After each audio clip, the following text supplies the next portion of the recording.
नमस्कार। स्वागत है आंगनवाड़ी सेविका सहायिका सभी भाई बहनों का। देखिए, संसद में आंगनवाड़ी बहनों के लिए एक बार फिर से जोरदार आवाज़ उठी है। तो सभी बहनें लाइव वीडियो देखें और वीडियो को अधिक से अधिक शेयर करें, चैनल को सब्सक्राइब करें, क्योंकि हम आपके लिए हमेशा नई जानकारी, नई अपडेटों के साथ हमेशा हाजिर होते हैं। तो इस वीडियो को जल्दी से जल्दी देखें और शेयर करें और पूरी लाइव वीडियो देखें। जिन भाई बहनों को अपने यहाँ की कोई खबर भेजनी है तो हमारा नीचे नंबर चल रहा है, तो इस नंबर पर अपने यहाँ की खबरें भेज सकती हैं हमारे चैनल पर दिखाने के लिए। तो देखें लाइव वीडियो।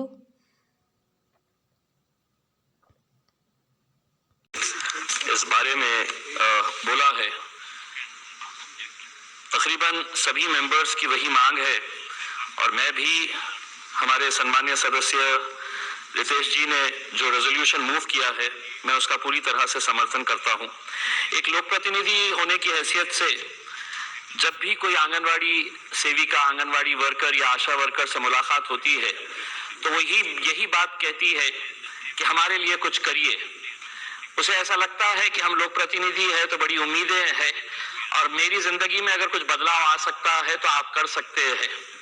ये अलग बात है कि इसके अंदर कितनी सच्चाई है, हम यहाँ पर बोलकर तो जाते हैं। आज जब हम बोलेंगे तो पूरी दिल से बोलेंगे और बहुत उम्मीद करेंगे, क्योंकि ये जितना भी ये सदन है, हम अलग अलग राजनीतिक पार्टियों से आते होंगे, लेकिन हकीकत ये है कि हमने मौत को बहुत करीब से देखा है।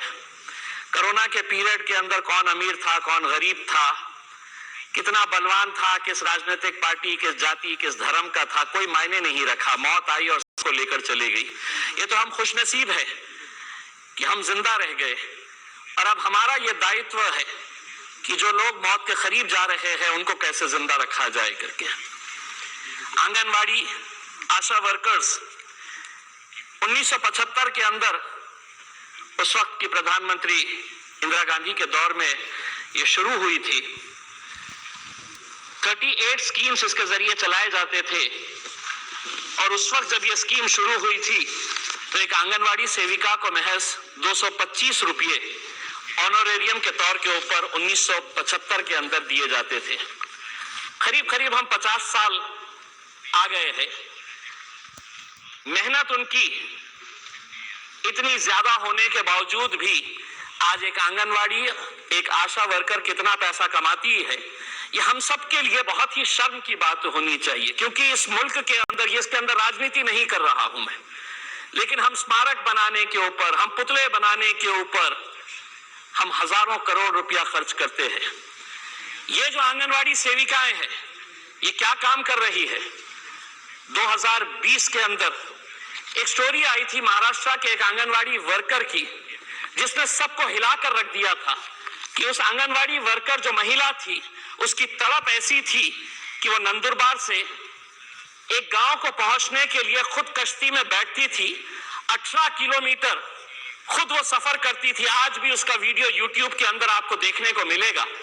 18 किलोमीटर वो पानी के अंदर खुद कश्ती चलाते हुए जाती थी ताकि वहां पर उस गांव के दूसरे किनारे पे जो ट्राइबल के बच्चे हैं उनकी देखभाल, उनको अंडे पहुंचाने का, उनको दूध पहुंचाने का, उनकी माताओं की हालत देखने का, वो बच्चे पढ़ रहे हैं क्या नहीं ये देखने का। सोचिए उसका जज्बा कैसा होगा। और उसे मिलता क्या है, उसके बदले के अंदर उसे हासिल क्या हो रहा है।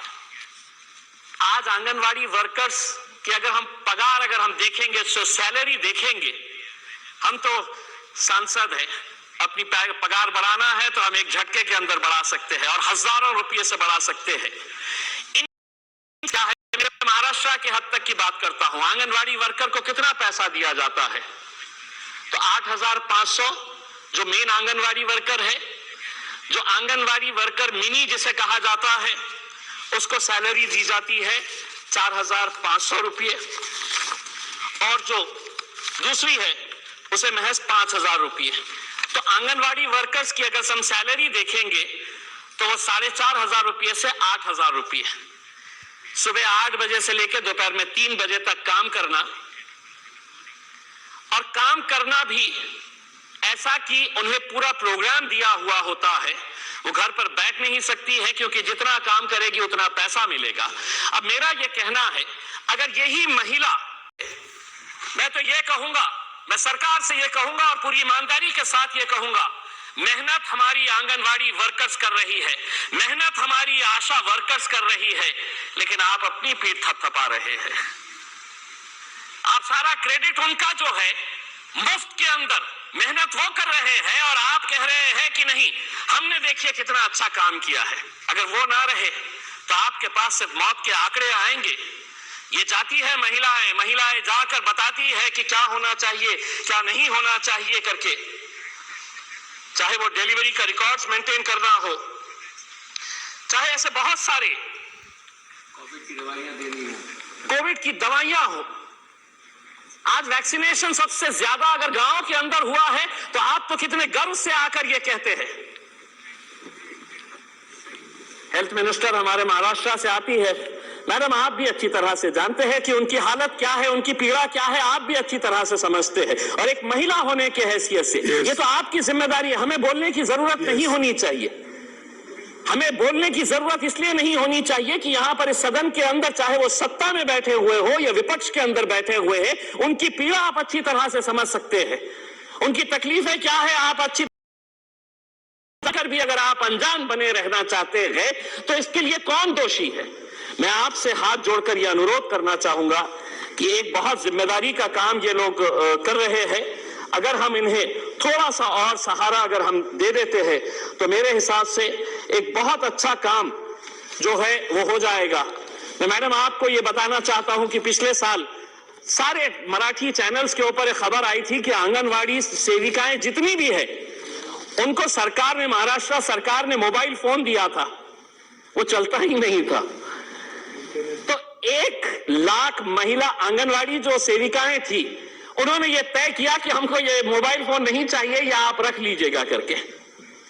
यानी कि सोचिए कि उसके अंदर भी भ्रष्टाचार, कि आप एक अच्छा काम करने के लिए, एक महिला गांव गांव घूम रही है, काम करने के लिए जा रही है और वो फोन जो दिया गया वो फोन ही नहीं चलता था। तो 1 लाख आंगनवाड़ी सेविकाओं ने ये तय किया कि अब हम ये वापस कर देंगे करके, और उन्होंने वापस करने का फैसला लिया है। मेरा सरकार से यही अनुरोध है। मैं सबसे पहले तो इस मामले के अंदर हमारे सम्मानीय सदस्य रितेश जी का बहुत बहुत धन्यवाद अदा करता हूं कि एक ऐसे लोगों की आवाज उन्होंने इस सदन तक पहुंचाई है।